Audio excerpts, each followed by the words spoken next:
The average person generates about 1.7 megabytes of data per second online, according to estimates from tech analysts. Crazy, right? Every action you take online generates data. It's not just the obvious stuff you do, like posting a photo or sending an email. Here's a closer look at the kinds of data you create. The data you create may be in the form of explicit data, implicit data, metadata, data from IoT and smart devices. Explicit data. When we talk of explicit data, it is what you actively share, like your name, email, or a tweet about your favorite band. For example, when you fill out a form to sign up for a newsletter, that's explicit data. Implicit data. Implicit data is the stuff you don't directly share but is collected anyway. For instance, when you browse a website, it tracks how long you linger on a page, what you click, or even how fast you scroll. Metadata. Metadata is data about data. When you send a message, metadata includes who you sent it to, when, and from what device. For example, a photo you upload might include metadata like the time it was taken, your location, and even the camera model. IoT and smart devices. Your smartwatch tracks your steps, your smart thermostat monitors your home's temperature, and your voice assistant listens for commands.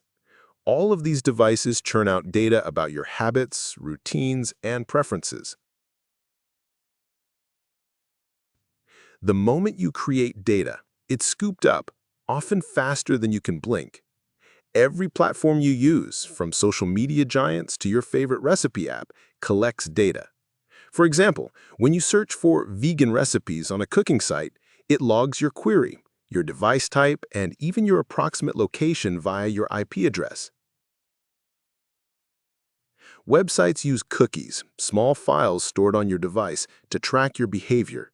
Some cookies are helpful, like remembering your login details. Others, like third-party cookies, follow you across sites to build a profile of your interests. Ever searched for a flight and then saw ads for that destination everywhere? That's trackers doing their job.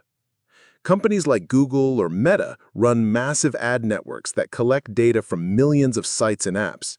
They use this to create detailed user profiles, combining your search history, likes, and even what you've watched on streaming platforms. Data brokers, often companies you might not even know exist, collect data from public records, apps, and websites, then sell it to advertisers, insurers, or even political campaigns. For example, a data broker might know you're a 30-year-old who loves hiking, owns a dog, and recently searched for car insurance. Your smart devices, like fitness trackers, smart TVs, or even connected cars, send data to manufacturers or app providers. For instance, your fitness app might share your workout data with a health analytics company. Most of this collection is outlined in those lengthy privacy policies we all accept without reading. Even if you don't consent, some data is still collected through legal loopholes or because it's deemed necessary for the service to function. Once your data is collected, it's sent to massive data centers. Think warehouses filled with powerful computers. Here's what happens during storage. Cloud infrastructure. Companies like Amazon Web Services, Microsoft Azure, or Google Cloud store data for thousands of apps and websites. Your Instagram posts, emails, or even your cloud-saved documents live on these servers, often spread across multiple locations worldwide. How long your data is stored depends on the company. Some delete temporary data, like search logs, after a few months. Others, like social media platforms, might keep your posts indefinitely unless you delete them. For example, even if you deactivate your account, some platforms retain shadow profiles with data about you. Your data might not stay in your country. A U.S. user's data could be stored in a server in Ireland or Singapore, depending on the company's infrastructure. This raises questions about which country's laws protect or don't protect your data. Good companies encrypt data to protect it, meaning it's scrambled and only accessible with a key. But not all companies use strong encryption, and some store data in ways that are vulnerable to hacks. Now that your data is stored, companies put it to work. This is where the magic and the money happens. Here's how your data is processed and used. Platforms analyze your data to tailor your experience. For example, Netflix uses your watch history to recommend shows, while Spotify curates playlists based on your listening habits. This relies on algorithms that study patterns in your data. Your data aids in targeted advertising.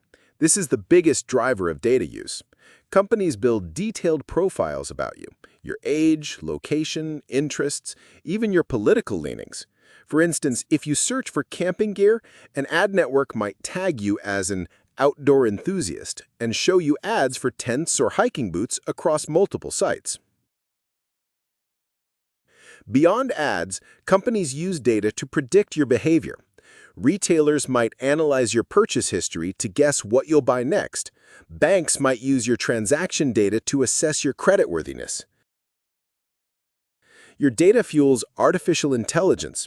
Social media posts, search queries, and even voice recordings are used to train AI models that power chatbots, recommendation systems, or even facial recognition tech.